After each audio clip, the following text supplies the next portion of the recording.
और मानवता का संदेश देने वाले तथागत भगवान बुद्ध डॉक्टर बाबा साहेब अम्बेडकर जी के चरणों में कोटि कोटि नमन करते हुए, सभी बहुजन समाज के महापुरुषों के चरणों में नमन करते हुए, मंच पे आसीन सभी अतिथिगण और साथियों सभी को क्रांतिकारी जय भीम, विनम्र नमो बुधाय।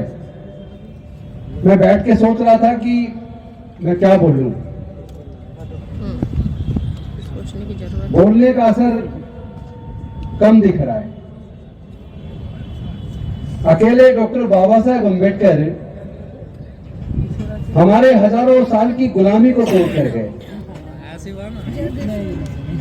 4 बच्चे और जवानी में अपनी पत्नी को हमारे लिए गंवा दिया।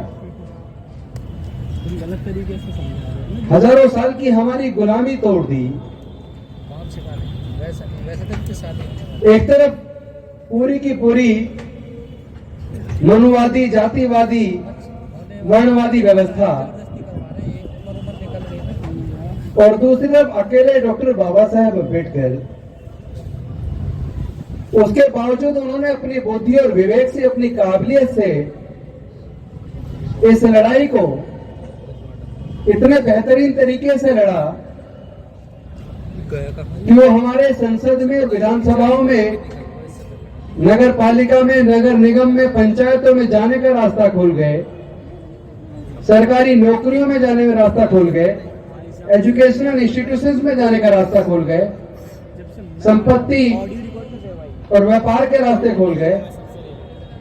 लेकिन दुख यह है जो वो अकेले लड़कर देकर गए, उसमें से 70% 300 से ज्यादा बहुजन समाज के सांसद होने के बावजूद और हजारों से ज्यादा बहुजन समाज के विधायक होने के बावजूद,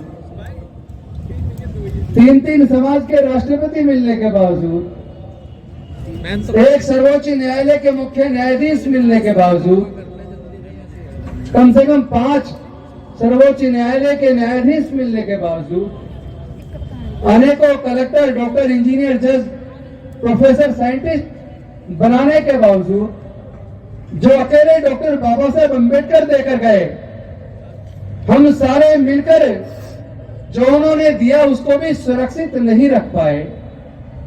70% ऑलरेडी छिन गया है। और जिस तरह का आचरण हम लोग कर रहे हैं, आने वाले 15 सालों में ये जो 30% बचा है, ये भी छिनने वाला है।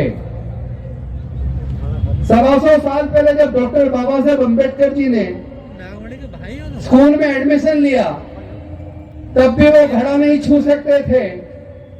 और 125 साल बाद भी आज भी घड़ा छूने पर एक छोटे से बालक इंद्र मेघवाल की हत्या हो गई, मूंछ रखने पर हत्या हो रही है, मंदिर प्रवेश पर मूर्ति छूने पर हत्या हो रही है, घोड़ी पर बारात निकालने पर हमले हो रहे हैं।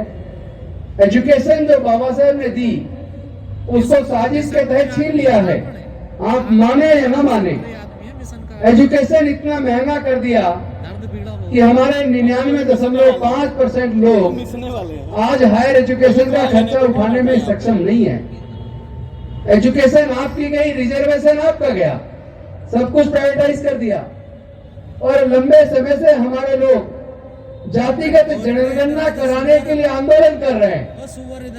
अरे लानत है उस समाज पर तो नहीं, लेकिन उस समाज के नेताओं पर, तो 300 से ज्यादा संसद में होने के बावजूद, 543 में से 300 से ज्यादा बहुजन समाज के लोकसभा में सांसद होने के बावजूद, अगर जातिगत जनगणना नहीं करा पा रहे, भाई डूब मरो, इस्तीफा दे दो, तुम्हारे बस की बात नहीं है। तुम लोग इस लायक नहीं है जिनको संसद में जाना चाहिए था। तुम कायर लोगों की जमात बनकर रह गए हो। हमें, मुझे लगता है, अपनी स्ट्रेटेजी चेंज करनी होगी। सर्वोच्च न्यायालय का न्यायाधीश बनने के बावजूद, MP, MLA, मंत्री बनने के बावजूद, बाबा साहेब के दिए हुए सारे हक अधिकार हमारे हाथ से छीनते जा रहे हैं। हम उसको बचा नहीं पा रहे। और जितने भी हम आजकल सभाएं कर रहे, देख रहे हैं, रामलीला मैदान बुक करते हैं, लेकिन हमारे लोग जितनी संख्या में अब से 20 साल पहले, बल्कि याद करो हमारे सीनियर नेता सीनियर लोग बैठे हैं, कभी वोट क्लब पे रैलियां हुआ करती थी, रामलीला मैदान में कम हुआ करती थी, और वोट क्लब पे कई कई लाख लोग आते थे। इस रामलीला मैदान के अंदर भी इतनी बड़ी बड़ी रैलियां हुई है कि पूरा रामलीला मैदान और आसपास के सारे रोड राजघाट तक पूरे जाम हुआ करते थे। घर में बैठ के लड़ाई लड़ना चाहते हैं, सोचते हैं कि घर में बैठ के ही काम चल जाएगा। मुझे लगता है कि रणनीति बदलने की जरूरत है। ना संसद में जाने से समाधान हुआ, ना विधानसभा में जाने से समाधान हुआ, ना जज बनने से समाधान हुआ। सर्वोच्च न्यायालय के द्वारा जो जजमेंट आते हैं, अब तो कई बार उन जजमेंट के अंदर भी न्याय नजर नहीं आता। यानी कि लड़ाई का स्वरूप चेंज करना होगा। अब धरने प्रदर्शन और इस तरह की रैलियों के बजाय मुझे लगता है कि असली जो जगह है, तीर निशाने पे मारना होगा। जब जब आप तीर दाएं बाएं मारते हैं तो चोट सही जगह नहीं लगती। पहली बार 5 अक्टूबर को आपने सही जगह चोट मारी तो पूरे देश के अंदर नहीं, पूरे दुनिया के अंदर खलबली मच गई। इसका मतलब इनको तकलीफ किस चीज से होती है? इनको तकलीफ होती है ये जो सामाजिक व्यवस्था जो वर्ण के ऊपर और जाति के ऊपर आधारित है, जिस सामाजिक व्यवस्था में कोई जन्म से नीच और कोई जन्म से ऊंच है, जिस सामाजिक व्यवस्था में अंधविश्वास, पाखंडवाद और रूढ़िवादिता है, हम आपका असली हमला होगा। आप पाखंडवाद छोड़ दो, आप अंधविश्वास छोड़ दो, आप रूढ़िवाद छोड़ दो, आप वर्ण व्यवस्था को लात मार के बाहर आ जाओ। अपने बुजुर्गों की सांस्कृतिक विरासत में, बुद्ध के धम्म में जिस दिन आप सब वापस आ जाएंगे, आप बहुमत में आ जाएंगे। और बहुमत में कहने वाले लोग अल्पमत में आ जाएंगे। और बहुमत का राज होता है, अल्पमत का राज नहीं होता। आप राज को पाने की, सत्ता को पाने की बात तो कर रहे हो, लेकिन जो सत्ता में शीर्ष पदों पर बैठे हैं, जो देश के सारे प्राकृतिक संसाधनों के मालिक बनकर बैठे हैं, वो मुट्ठी भर लोग आखिर ताकतवर क्यों है? वो ताकतवर इसलिए है क्योंकि देश का बहुजन समाज, बहुसंख्यक समाज आज भी गुलामी के जंजीरों को तोड़ने के लिए तैयार नहीं है। आज भी वो जातियों में बटा है, वर्ण व्यवस्था में बटा है। वो आज भी जातियों को छोड़ने के लिए तैयार नहीं है। मैं जहां भी जाता हूं, पूरे देश के अंदर जा रहा हूं, सब जगह लोग कहते हैं जाति की वजह से हमारे साथ जातिगत उत्पीड़न होता है। अरे अगर जाति की वजह से जातिगत उत्पीड़न होता है तो आप लोग जातियों को जिंदा क्यों रखे हुए हो? अपने इतिहास को पढ़ो। जो लोग अपना इतिहास नहीं जानते कभी इतिहास नहीं बना सकते। इतिहास बनाने के लिए पहले अपने महापुरुषों के इतिहास को पढ़ो। सम्राट अशोक के टाइम को पढ़ो, तब भारत सोने की चिड़िया थी। जब म्यांमार से लेकर ईरान तक पूरा भारत बौद्ध में था। बाबा साहब यही तो कह के गए, इन जातियों की बीमारियों को खत्म करने के लिए भारत को बौद्ध में बनाना होगा। हमें फिर से अपने बुजुर्गों की सांस्कृतिक विरासत में, बुद्ध के धम्म में वापस आना होगा। तो इस लड़ाई को जीतने का तो एक ही रास्ता है। आप जितने मर्जी धरने प्रदर्शन कर लो, जितनी मर्जी संख्या जुटा लो, अगर धरने प्रदर्शन से काम चला होता तो जो बाबा साहेब ने दिया उसमें से 70% छीनाना होगा। अगर धरने प्रदर्शन से काम चला होता, अगर 300 सांसद संसद में भेजने से काम चला होता, तो जातिगत जनगणना करवाने के लिए इतने सारे आंदोलन न करने होते। हमारे आयोजक साथी लगातार पिछले 3 सालों से जातिगत जनगणना कराने के लिए अनेकों धरने प्रदर्शन और कितने ही प्रोग्राम अंबेडकर भवन पर, कॉन्स्टिट्यूशन क्लब में और आज यहाँ रामलीला मैदान में कर रहे हैं। मुझे लगता है कि अब इतनी ताकत रामलीला मैदान में, अंबेडकर भवन में या कॉन्स्टिट्यूशन क्लब में लगाने की बजाय पूरे देश में भ्रमण शुरू करो और जो सांसद संसद के अंदर बहुजन समाज के बैठे हैं उनको उनके घरों में कैद कर लो। उनको उनके घरों में ही चल के आपको बैठ के उनके कमरे में जाकर पूछना होगा, आप संसद में क्यों हैं? आप संसद में किसके लिए हैं? आपने संसद में समाज के कितने मुद्दे उठाए?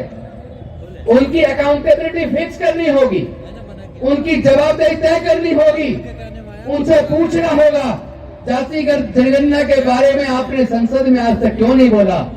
अगर एक बार सारे बहुजन समाज के सांसद संसद के अंदर खड़े होकर और सभापति जी को कह दें कि हमें प्रस्ताव लेके आ रहे हैं कि जातिगत जनगणना सरकार करवाए, और सरकार अगर तैयार नहीं है तो हम सारे के सारे रिजाइन करने के लिए तैयार हैं।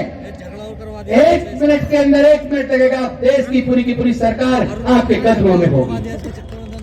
लेकिन कायर लोग कुर्सी को बड़ा समझते हैं, महान लोग अपनी महानता से कुर्सी को अपने पीछे लाइन में लगा देते हैं। आप लोग अपना कद इतना बड़ा करो कि कुर्सी आपके पीछे हो। वैसे भी कुर्सी बड़ी बनती है बड़े विचार वाले व्यक्तियों से, और कुर्सी बड़े से बड़ी छोटी हो जाती है जो व्यक्ति मानसिक रूप से गुलाम है, जिसके विचार बेहद कमजोर हैं, जो अपने समाज के हक अधिकार की लड़ाई को न लड़ सके, वो देश का कितनी भी बड़ी कुर्सी पे पहुंच जाए वो कुर्सी भी छोटी हो जाती है। लेकिन छोटी कुर्सी पे बैठने वाला व्यक्ति भी जब अपनी जान अपने समाज के लिए कुर्बान करने के लिए तैयार हो जाए तो छोटी से छोटी कुर्सी भी बड़ी हो जाती है। मैं समझता हूँ समय आ गया है अपनी स्ट्रेटेजी मैं आयोजकों के साथ घर पे बैठ के बंद कमरे में करूंगा, क्योंकि स्ट्रेटेजी कभी स्ट्रेटेजी बनाने की चर्चा कभी मंच पे खुले मैदान में नहीं हुआ करती। वो लोग अपनी स्ट्रेटेजी कभी खुले मैदान पे चर्चा नहीं करते। हम लोग को भी चाहिए जो बुद्धिवादी लोग हैं सोच विचार करके बंद कमरे में विचार करें और योजना बनाकर पूरी स्ट्रेटेजी तैयार करके गांव-गांव में चलने का फैसला करें। हमें गांव-गांव में कॉलोनियों में जाकर अपने लोगों को तैयार करना होगा, क्योंकि हम इतने सभा करते रहे, इतना पैसा इसमें लगाते, इसमें पैसा ज्यादा लगता है, रिजल्ट कम आता है। लेकिन गांव-गांव में जाने में अगर आपने किराए में पैसा खर्च कर दिया, याद रखिए 1-2 साल के अंदर रिजल्ट इतना होगा 2024 के अंदर आपका डंका बच जाएगा। अपनी ताकत को पहचानो। आप लोग अपनी ताकत नहीं पहचान रहे। आपके पास सीमित पैसा, सीमित संसाधन है। इन संसाधनों का इस्तेमाल सही सोच के साथ, विचार के साथ इस्तेमाल करेंगे तो मैं जानता हूं जीत हमारी होनी तय है। क्योंकि हम लोग निर्माण का काम भी देश में हम करते हैं, उत्पादन का काम भी हम ही लोग करते हैं। और वो लोग जो अपने आप को मजबूत समझते हैं, हमारे पास स्ट्रेटेजी है, उनको बहुत जल्दी हम बौना साबित कर देंगे। लेकिन आप कम से कम मंच पे बैठे लोग ही तैयार हो जाए। एक दिन बैठ लो, 1-2 रात साथ बैठ के चर्चा करते हैं, चिंतन करते हैं, विचार करके एक रणनीति तैयार करते हैं और देश के कोने कोने में, गांव-गांव में जाकर अपने लोगों को तैयार करने का काम शुरू करेंगे। हमें कैडर तैयार करना पड़ेगा। बिना कैडर के कैडराइज लोगों की भीड़ से रिजल्ट आने वाला नहीं है। लेकिन कैडर वाले लोग अगर आपने केवल हजारों लोग भी तैयार कर दिए तो पूरे देश का इतिहास बदल देंगे, पूरे देश का इतिहास लिखने का काम करेंगे। इन्हीं शब्दों के साथ, चूंकि बाकी बातें मैं मन से करने की बजाय जब आप लोग कहीं बंद कमरे में बैठेंगे तब रणनीतिक चर्चा आपसे करेंगे। मैं अपनी बात को यहीं पे विराम देता हूँ। बहुत बहुत धन्यवाद। नमो बुद्धाय। जय भीम।